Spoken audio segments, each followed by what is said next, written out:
Hello, this is Eric Morris Eskenazi. Thanks for tuning in to the latest episode of the Iraq Dispatches podcast, featuring an interview with Scott Edwards, who is a serial entrepreneur, an author, a podcaster, and most well known for being the founder of the Sacramento, California-based comedy clubs Laughs Unlimited.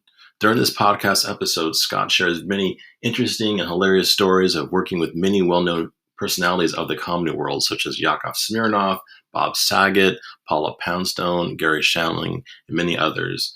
Hope you enjoyed this podcast. Hello, thanks for listening to the Erratic Dispatches podcast. We'll be back shortly after a brief break. Hello, I've been using Anchor.fm now for about almost a year for the podcast Erratic Dispatches, which is distributed through Anchor.fm.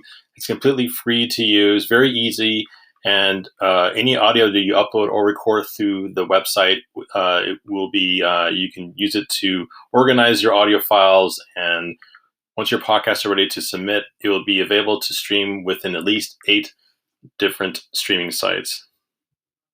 So do you mind just starting off about, I know you have this really interesting career with operating a comedy club for, was it over 21 years? Do you mind telling the listeners for this podcast how you got involved with operating a comedy club, and what was it about comedy that inspired you to get into the business, and were there any particular comedians growing up that really inspired you? Hey, thanks for asking, Eric. And yes, it's kind of an interesting story. I was a life insurance agent at the young age of 23 and absolutely hated the industry. It's hard to be 23 and telling people, hey, you're going to die someday.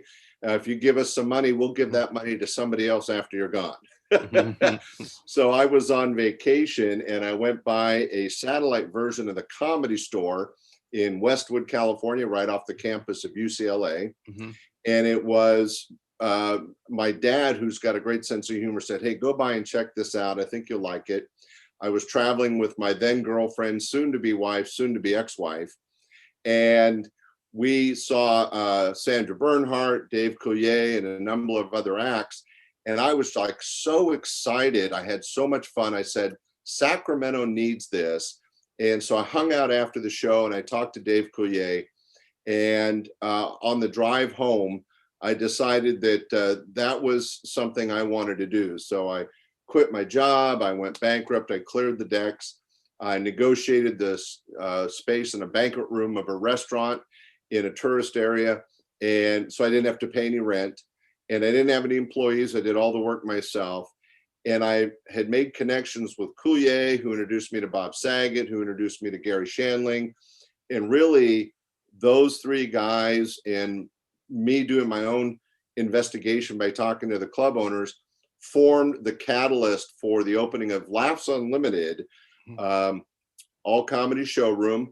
In 1980, August, it opened. And when it did, it was the 12th full-time comedy club in the entire country. This is really before the big wave of stand-up comedy clubs and the height of the industry, which was about 5 or 6 years later. And then all the discos and other clubs had converted to comedy, and it was like Starbucks. They were all over. Wow. And I'm sorry, what was the name of the comedy club again? Laughs Unlimited. Laughs Unlimited. Comedy showroom. And then were there used to be any different television crews doing filming the different comedians? Were there ever any specials, or were there ever any film shoots at the comedy club? Well, I started off by doing some of my own television commercials early on. Bob Saget helped me as an actor and director of a couple TV commercials to get the club going.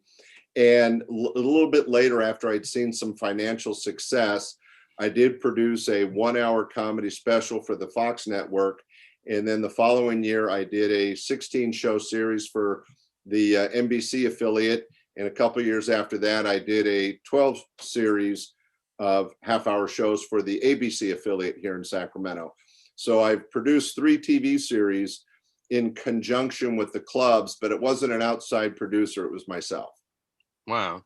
And so did you you had exposure to comedians very early in the career, and what was that like? Or then were there any comedians at first you thought I don't really see anything in them, but then later on you were either they really strengthened their routine and you were really blown away, or maybe like later on you saw them in a like on a TV series or film, and you're just like, wow, like I didn't see them at the beginning, but then like something, I don't know what happened, it's like they just completely flowered with Well, their it's talent. interesting because I did fall in with a really strong group. I've already name dropped a few of them, but those people introduced me to some terrific talent that helped develop at my club. Dana Carvey, Yakov Smirnov, famous Russian comic.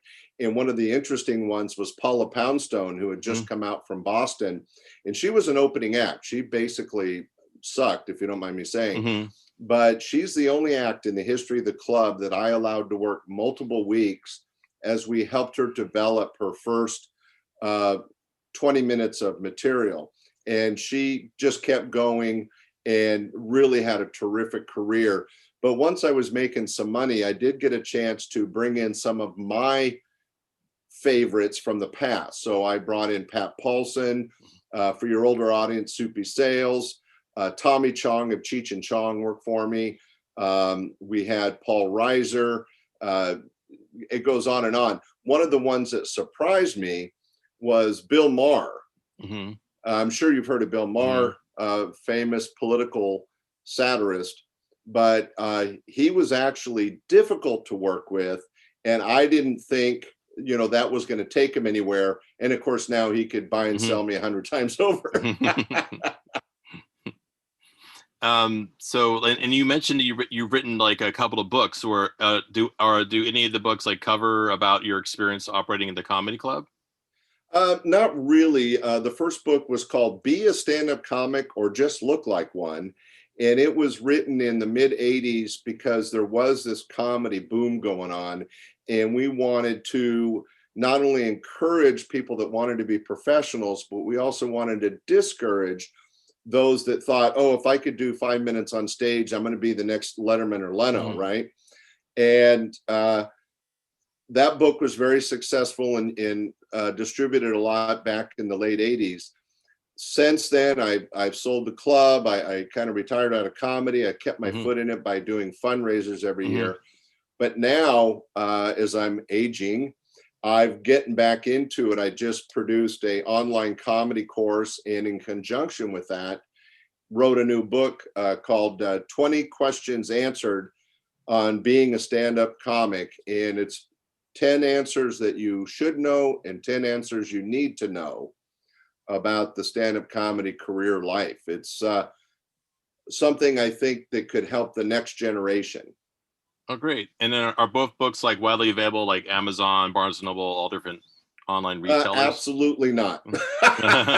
Thanks, Eric. I have copies available through my website of the first book. And the online comedy course has a complete copy of the book included. The new book will be distributed on Amazon, but I may have mentioned it's actually in publishing now, and will probably be available by the time this is released, but in the next few weeks. Oh, great. And are there like any like audiobook versions available as well? Yes, those will be available as well. Okay. And do you ever plan to like write like another book about, what was it like operating the comedy club? Well, it's interesting you mentioned that, Eric, and that's a great question. The answer is yes. I spent 2 years writing a terrific, fascinating book about my life and some of the great stories I have about being in the industry. And then my wife looked at me and said, "You're an idiot. No one will read that." So what I did is I pivoted and I created a podcast called Stand-Up Comedy, Your Host and MC. It's active now on all directories, has had over 25,000 downloads. But in that podcast, Eric, I tell the stories that were in the book, plus I interview professional entertainers about the industry. And I think it not only is very funny material and an opportunity to present material that I recorded for my TV shows, radio shows, and concerts from the 80s and 90s, but also talking to the entertainers about the past and what's going on in comedy now, I think is fascinating and funny. Do you still keep in touch with a lot of the comics that performed at the club? Yes and no. This podcast has actually reopened some doors. I mean, I had a chance to recently have a long talk and interview with Yakov Smirnov. He happened to be hanging out on vacation in Bali at the time, so he's doing well. But I'm working with a lot of comics from all over the country that did work for me in the past.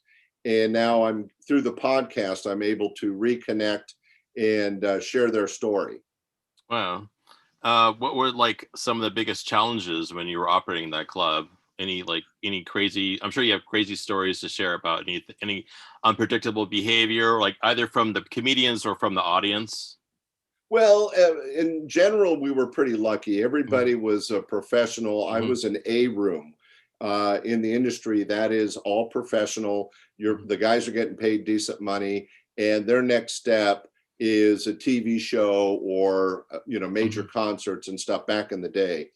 So most of the guys, as I mentioned, Jay Leno, Dana Carvey, Jerry Seinfeld, all these guys worked for me and did a great job. One of the interesting things that is always fun to share is that back in 1980, during the Bosom Buddies TV show, Tom Hanks worked for me for a week. He was learning how to be a stand-up comic so he could do a version of one on his TV show, and that was fascinating. Later on, working with Tommy Chong was interesting because he's a little out of control, but a lot of fun. Same as Bobcat Goldthwait, guys like that. The only time I really had a problem was there was a comic, Bill Kirkenbauer, who I had paid as a headliner, and he showed up and just by the third night just was not doing what he was getting paid to do. So I politely paid him off and sent him home and brought in somebody else. But, 1 or 2 weeks in a 21-year history of performing, producing shows each and every week, I had a really high success rate. And Scott, do you mind sharing like how the comedy performance industry has changed since the 40 years ago, 40 plus years ago? Well, we were talking about it recently on Clubhouse. I have a room every Monday in Clubhouse, and a bunch of comics and producers and I were chatting about that subject directly. And we think the difference is back in the day, there weren't as many distractions. And so there was formed a community between the comics. In other words, while they're waiting to go on stage, they have all that time to talk, compare notes, help each other, support each other. In the 40 years since, there's a lot of new distractions, mostly our phones, but public opinion and everybody's, sensitive. And it's much harder for the comics to, one, bond as a community and work together towards pleasing an audience. And there's a little bit more sense of competition or I'm working against that guy, which I don't think as a producer is true. I think we're all working towards the same goal, which is entertaining an audience. But in the minds of the comics, there's been a bit of an adjustment as to their position or their role. And to me, that's sad, but maybe we can, swing the pendulum back and get it back. So you're based up in near Sacramento, Northern California? Yeah, hotbed of entertainment, Sacramento, California. One of the things that was great, Eric, was that I was in between LA and San Francisco, which were two huge hubs for stand-up comedy. And so the comics could come to my club, which is an A room, and get paid decent, but they could try out new material or try out new bits without the fear of some television producer being seated in the audience and hating them or something. When you're in LA or San Francisco, where a producer or a director might see you, you can't play as much. Does that make sense? You're right. So they would be more relaxed being at your club, Right. They could try out things. We did a few one-man shows with people. We did a couple small plays with comics that wanted to try something different. Bruce Babyman Baum tried some great new stuff on our club. Dana Carvey, he brought up his brother's band with backup singers and dancers, and for a whole week we had this whole Dana Carvey musical stage show. It was incredible. Wow. And like the audiences, at the different performances, they were usually very open-minded, or do you ever have audiences that could be hostile towards the comedians? One of the blessings of being in Sacramento was there's a less of a jaded community. Hmm. They hadn't seen these celebrities. Jerry Seinfeld came in after a series, or Pat Paulson, who was already Hmm. famous from Rowan Martin's Laugh-In, and other people like that. They could come to a local club and see professionals on a weekly basis, which isn't generally available in a small town, big town like Sacramento. The only time that we really had any disconnect with the audience was a personal choice of mine. So I may have blown it, but I would do it again. Are you a Monty Python fan? I'm more familiar with the films than the series. Well, Faulty Towers and the films Hmm. were something I grew up on and absolutely loved. And late in his life, I had a chance to bring Graham Chapman, one of the leaders of Monty Python, to my club for a weekend. And me and my staff were just fascinated to hear his stories and all about Monty Python and the making of the films. But we had a little disconnect because some of the audiences, like, well, where are the jokes? Hmm. And we go, well, this is different. This is a celebrity. This is a genius, comic genius. Hmm. He's sharing great stories about hanging out with the Stones and the Beatles and other people in England. And the audience was like, well, I wanted to hear dick jokes. It was disappointing for the audience, but I got to tell you, I'll never forget it. Wow. So Scott, you mentioned that I guess you've operated like other businesses. Are these like in different industries? Like, do you mind discussing about that? Well, I hope you don't mind bending the Hmm. ear of your listeners, Eric, but I'm a serial entrepreneur. Hmm. So before the comedy club, I owned a small construction company for a couple of years, and also a music production company for a couple of years. Then I had the comedy clubs. But while I was doing the comedy clubs, I opened up 3 restaurants. I had a Hmm. chain of clubs, 3 of them. I had a couple art galleries. And then Oh, on a crazy leap of fun, I owned a submarine in Monterey, California for a couple of years. And I had a beach shack on the big island of Hawaii for 5 years. And these nice. were just fun things to do when I had the money to do it. So tell us about the submarine. Well, if you wouldn't believe, there's some buddies of mine own a company in Placerville, California, up in the foothills of all places, called Subsea Systems, and they developed a water experience called Snuba.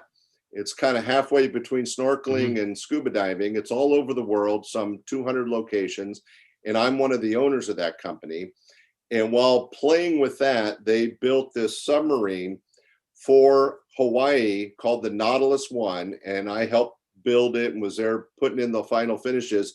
And I told him, I said, "Hey, we should do a second sub, and I'll be the driving force, and let's put it in Monterey, closer to home." So we built a second one, the Nautilus Two. We launched it in Monterey, California, and we ran it for a little over a year. But we failed. This is one of my Hmm. failures, Eric. The water was so cold that we had a problem with algae bloom.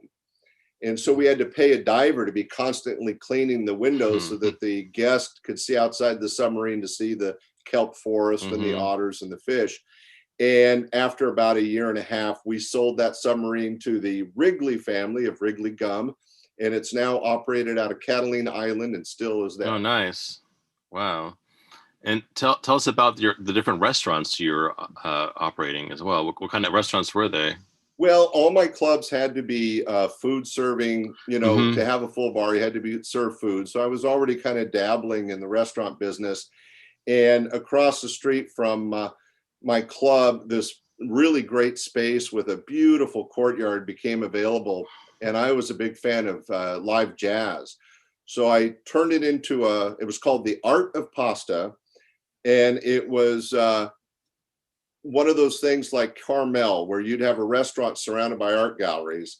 And then in the courtyard, we had live jazz 6 nights a week. There's nothing like a Sacramento evening during the summer. I mean, just beautiful. And that was so much fun. I ran that for a number of years and then sold it, but that was great. And then I happened to have a secret barbecue recipe, and I opened up barbecue restaurant called Sticky Fingers. Mm-hmm. And Hmm. it was themed on the Western type days, because I was in Old Hmm. Sac, which is Western themed. And we had shootouts on the weekends. We had live jazz and Dixieland jazz. It was a lot of fun. And we just sold like 3 items: ribs, burgers, and chicken strips. And did that for a number of years and finally sold it. But I was just dabbling in the restaurant business because I thought it would be fun. Wow. Does Sacramento still have a big restaurant scene going on? Yeah, I mean, it's been affected in the last Mm-hmm. couple of years, but Mm-hmm. I think it's still fairly strong. We have a good number of high-end restaurants, a really large number of family type restaurants, and then of course the smattering of drive-in places and Oh fast yeah. food. So it's a pretty diverse menu here. Oh wow. Hello. Thanks for listening to the Erratic Dispatches podcast. We'll be back shortly after a brief break. And do you mind talking about like how old were you when you started your first company, and did you go to business school? To be honest, I never went to college. Oh wow. I did succeed in getting a high school degree, Mm-hmm. but I didn't go on to college because I started my first company when I was 17, Wow. and just never stopped. I did try working a couple times for other people, but for some reason I always got fired. Yeah. I think I was smarter than the boss, so I found it was safer to start my own companies. Yeah. The type of companies you start up, you start like LLCs and just all different types of the companies, the different entities. Actually, I'm so old, they were not doing LLCs back when I started, but Mm-hmm. most everything was either a partnership or a sole Mm-hmm. proprietorship. Mm-hmm. For example, just to share with your audience, if you find something you're interested in, go find people already doing it, ask them the questions, how they did it, and then copy them. I was a night maintenance janitor at a small motel, just a horrible job, when I was 17, and I was hanging out, hiding from the boss in the bar. And I overheard 2 guys talking about making money on the weekends, painting the lines in parking lots. It's called striping. Mm-hmm. And I go, I could do that. So I quit my job. I found a friend that had just come into $500, and we used that money to buy a painting machine. Oh, sorry. Mm-hmm. No problem. And then we had another friend that owned a van. We had one friend that had $500, and he bought the painting machine, but we needed a way to get around to the jobs. So we had another high school buddy that owned a van. We said, hey, you want to be a partner in a company? And we started A&A Restripe. And what's interesting, Eric, is that for about 2 years, I went around and we did all the McDonald's, all the Safeways. We did an airport, a couple of Bruner's furniture stores. We did parking lots all over the area. I eventually sold out. But what's interesting is that company, A&A Restripe, is still operating today, some 50 years later, being operated by the children of one of my partners. Wow. So how many companies have you founded? At least 12. Wow. After the comedy club, I opened a travel agency, and then 911 happened, and that kind of shut us down. I just retired as a independent insurance agent, where I had my own agency for 10 years. Mm-hmm. Just a number of things to get through life, always based on customer service. That's kind of my background, sales and customer service. And that's what a comedy club is. You invite people in, you take their money, and I have the obligation to treat them well and show them a successful show. And most of the companies you founded, do you usually have partners, or have you done just like a sole proprietorship on some of them? It's been mostly sole proprietorship. First couple of companies, I had partners because I was very young and had no money, and I was pretty stupid, to be honest. Mm-hmm. And I was learning as I went. But by the time I started Laughs Unlimited, I started with a few partners, but I bought them out early on and ran it myself until the 2001 when I sold it. And by the way, Laughs Unlimited is still operating in Old Sacramento. And so it's one of the few clubs that's been continuously performing stand-up comedy for over 40 years.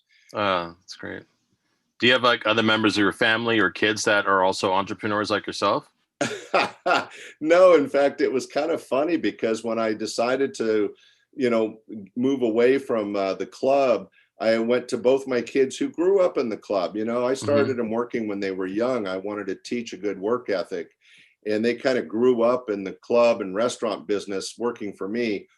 And I said, hey, someone's offered to buy me out, but this is your legacy. If you want it, it's yours. And they both said, oh no, we grew up on that, we're sick of it, we're done. So I sold the business, and then they found out I sold it, and they go, what? They weren't really thinking ahead. Have you ever done any consulting with like young entrepreneurs, like to get this advice from you about how to do it? Yeah, I've offered and helped as an insurance agent. I was a specialist for commercial and small business insurance. And so often in that role, I would offer my advice from my experience of starting so many companies. I also put together the 7 secrets to a successful entrepreneur, just to give people kind of a guide. But it is something that I've always been available to do, but I've always done it because it's fun for me. I've never hung a shingle or anything.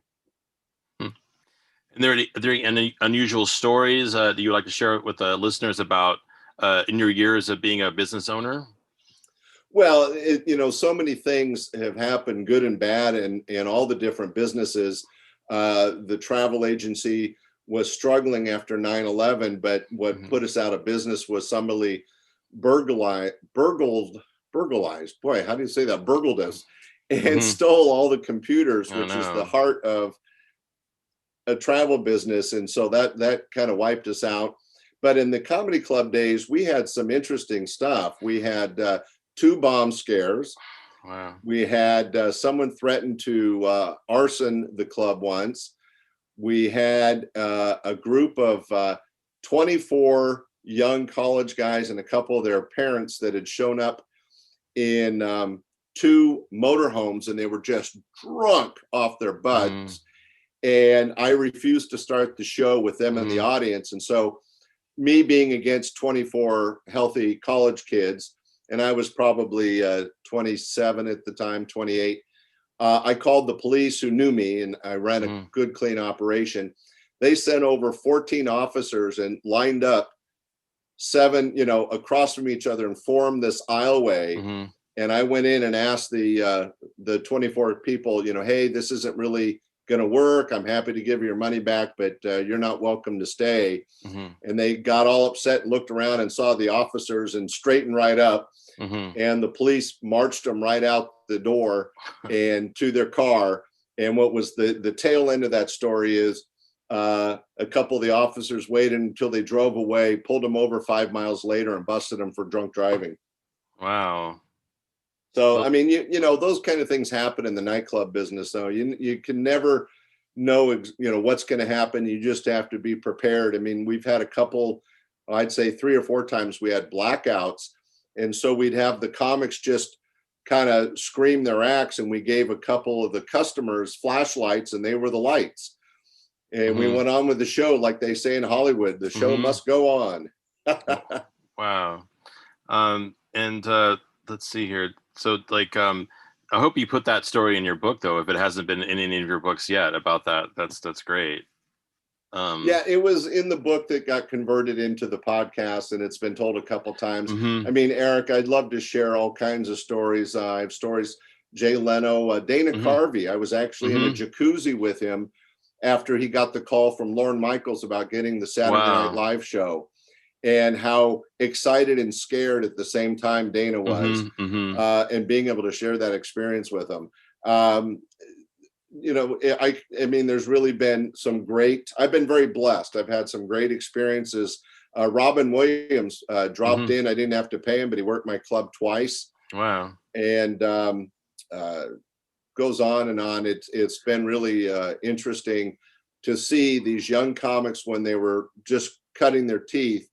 Some of them, I say, get the golden ticket and become, famous and name acts that you could see anytime, and you would recognize them on the street. And then there's, for every guy you would see and recognize on the street, like Jay Leno, Dana Carvey, or Jerry Seinfeld, there's 100 guys that made a living and had a great career as stand-up comics. They're just not famous. Yeah. And then like on the website for the comedy club, is there like any like old video clips and stuff like over the years Yeah, that different what you want to comedians? go to is have your listeners check out scottscomedystuff.com, and you'll find my book, my online course, some great videos are available. And what's great about the life I've led, the TV shows, concerts, and radio shows, is I have a lot of content, you know, 1,000 hours of content, and I'm sharing it as best I can. And it's really fun and interesting. People seem to enjoy it. The podcast is doing well, and we hope to do even better. And so you've been interviewing a lot of like up and coming comedians on your podcast too? No, most of the podcast interviews are with comics that have made a career out of it. The Okay. comedy team of Mac and Jamie, Hmm. Steve Bruner still on the road working, Jeff Jenna, Don Friesen, Bob Worley, just guys that crank out the comedy each and every week and make a living at it. They're just not famous. And how often do you do the episodes? Or like are they weekly or is it how It's many? a weekly show on Sundays. A new show launches every Sunday, and then every other Wednesday I do a special bonus piece where a comic will do a 3 to 5 minute bit just to kind of keep it fresh and updated. One of the fun people I got to work with was Willie Tyler and Lester, the comic ventriloquist. He's one of the interviews. Jay Johnson, who was a ventriloquist, Harry Anderson, the magician from Cheers and Night Court, used to work for me a lot. And all these guys have just been a terrific part of my past, and I'm trying to share that as we move forward. And like what did Yakov Smirnoff do to prepare for his US stage work? It was interesting. When he first came over, he had already been a successful comedian in Russia. He was working cruise ships on the Black Sea as a young man, and he came over, finally got allowed to leave Russia, came over to America with his parents, and didn't speak a word of English. So he spent the first couple months just watching TV. And of course, he has some great comedy material about learning English from TV commercials. But he ended up starting as an opening act for me, ended up being a terrific headliner. But as you may know, he ended up being a friend comic to Ronald Reagan during the fall of the USSR, Hmm. and actually helped write some speeches that Reagan did, and was the key entertainer at one of the correspondence dinners, which is a huge deal in Washington, D.C. And all this came from the fact that he was a comic in Russia. By working clubs like Laughs Unlimited and other places in the US, he was able to develop and change his act to meet American audiences. And for those who don't know it, he still has a theater in Branson, Missouri called the Hmm. Yakov Smirnoff Theater, and he still performs up to 100 times a year there. Wow. And how did you get pictures of Gary Shandling and Bob Saget in dresses? Well, that's a great question, Eric. Gary Shandling was one of the first acts to work for me. He was the opening act when I opened my club in 1980. We were his first paid gig out of his hometown of Phoenix, Arizona. And once he quickly became a headliner, very, very funny young man. And we were in a tourist area, and about 2 blocks away was one of those, dress up as your favorite Western character. But these comics have a little bit of a twist in their mental state. He dressed up in this full on school marm from the 1800s with the fan and the veils and the big hoop dress, Mm-hmm. and had the picture taken, autographed it to me, and gave it to me as a gift.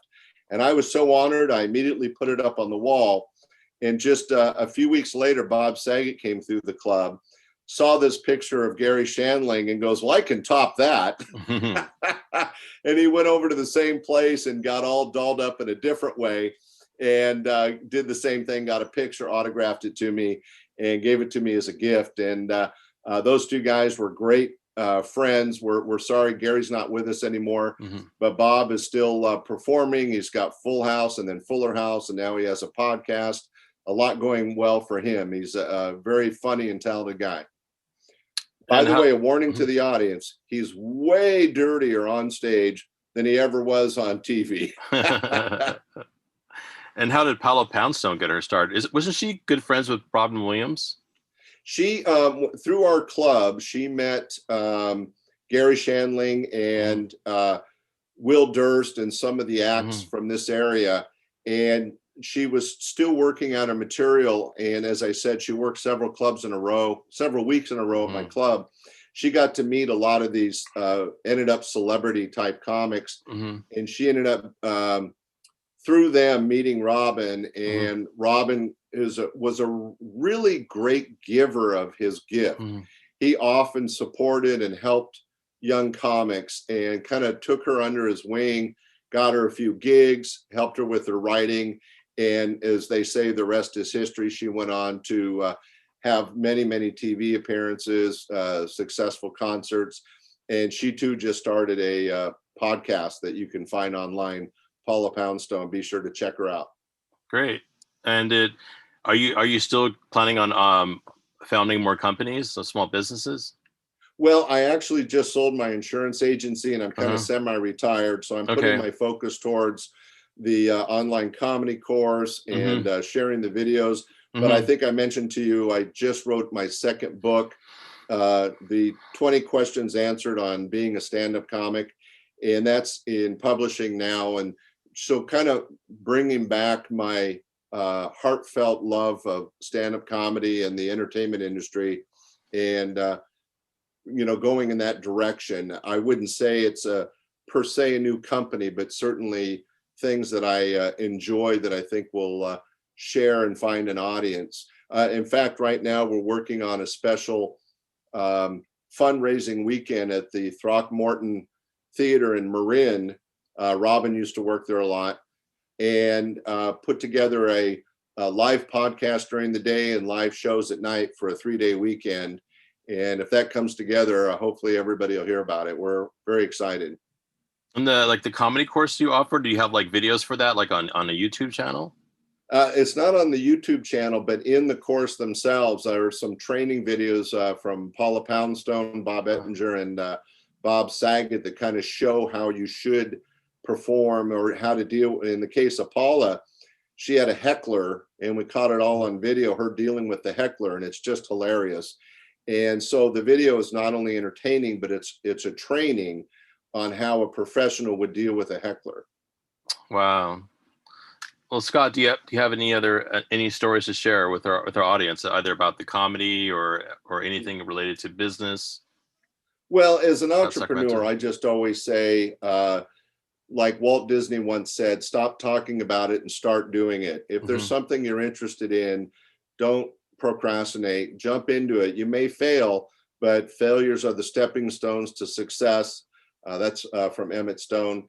And it's important that you try. You got to find your passion and go after it, how crazy people think it is. I mean, if I told people when I was 17 that I was going to end up owning a chain of comedy clubs, I would have been laughed out of the room. But you just got to go for it and try.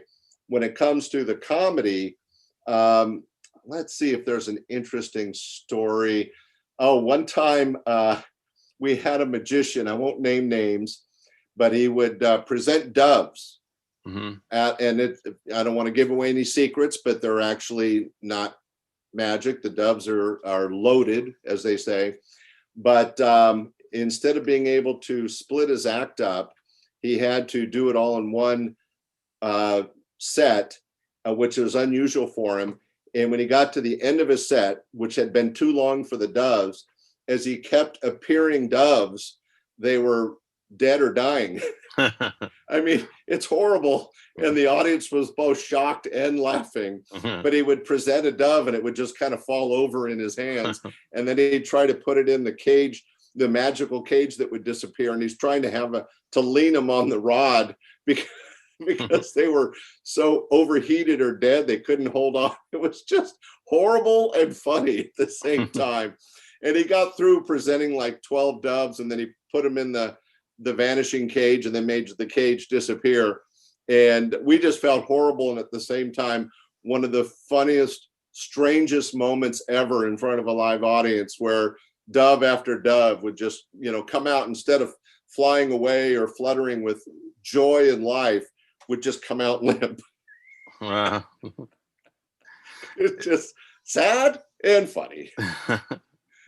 So is anything about like in Sacramento, living in Sacramento, that you think has inspired you with your business ventures? Do you think maybe you wouldn't have inspired you if you lived in another part of the country? Yeah, I think that I'm the personality that went after what I wanted to do without concerns with location. I mean, Hmm. owning a submarine in Monterey when I lived in Sacramento would make no sense normally, Hmm. or owning a beach shack in Hawaii, Hmm. which is a 6.5 hour flight, Hmm. was difficult for me to manage, but a damn lot of fun sitting in there watching the girls on the beach. Hmm. Hint, hint, fun. But it is true that I think that if I had lived in LA or Vegas, I might have, taken a whole different direction. I think I still would have produced entertainment, but maybe on a much bigger stage. So you deal with the situation you're dealt. Does that make sense? Hmm. So I mean, I think I was very successful in an area that does not breed a ton of success entertainment wise, and I think that it benefited me and it benefited the community. I hope so. Hello, thanks for listening to the Erratic Dispatches podcast. We'll be back shortly after a brief break. Thanks for tuning in to this latest episode of the Erratic Dispatches podcast, featuring an interview with Scott Edwards, who's an author, a podcaster, a serial entrepreneur, and the founder of the legendary comedy clubs Laughs Unlimited. There are a couple of links I posted on my profile page for this podcast, in which you could check out Scott's official website, Stand Up Comedy, your host and MC, and also make sure to listen to his weekly podcast, in which he features a lot of veteran and up-and-coming comedians discussing about the craft of stand-up comedy.